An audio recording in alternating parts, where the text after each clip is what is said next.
മരുഭൂമിയിൽ ദൈവം ഇസ്രയേലിനെ ഒറ്റയ്ക്ക് വിട്ടില്ല. അവരെ മിസ്രയീമിൽ നിന്ന് രക്ഷിച്ച ദൈവം അവരുടെ കൂടാരങ്ങളുടെ നടുവിൽ തന്നെ വസിച്ചു. സംഖ്യാപുസ്തകം 9 അവർ വീണ്ടും പെസഹ ആഘോഷിക്കുന്നു. നിങ്ങൾ ഇന്നും എൻ്റെ രക്തത്തിൻ കീഴിലാണ്, ഞാൻ ഇന്നും നിങ്ങളുടെ രക്ഷകനാണ് എന്ന ദൈവത്തിൻ്റെ ഓർമ്മപ്പെടുത്തൽ പോലെ. എന്നാൽ എല്ലാവർക്കും തന്നെ പങ്കെടുക്കാൻ കഴിഞ്ഞില്ല. ചിലർ അശുദ്ധരായിരുന്നു, ചിലർ ദൂരയാത്രയിലായിരുന്നു. അവരുടെ വേദന ദൈവം കണ്ടു. അതിനാലാണ് ദൈവം 2-ാം പെസഹ അനുവദിച്ചത്. വൈകിയവർക്കും തളർന്നവർക്കും പുറത്തു നിൽക്കുന്നവർക്കും ദൈവം കൃപയുടെ വാതിൽ തുറന്നു.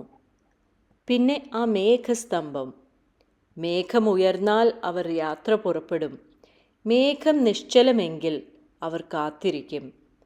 ഒരു ദിവസമായാലും ഒരു മാസമായാലും ഒരു വർഷമായാലും അവരുടെ യാത്രകൾ തീരുമാനിച്ചത് ദൈവത്തിൻ്റെ സാന്നിധ്യമാണ്.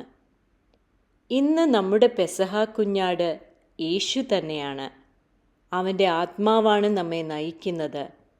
അതിനാൽ ഏറ്റവും സുരക്ഷിതമായ സ്ഥലം മുൻപോട്ടോ പിൻപോട്ടോ എന്നുള്ള ആശങ്കയിലല്ല, ദൈവത്തിൻ്റെ മേഘം നിൽക്കുന്നിടത്ത് അവൻ്റെ ഹിതത്തിനുള്ളിൽ നിശ്ചലമായി കഴിയുമ്പോഴാണ്.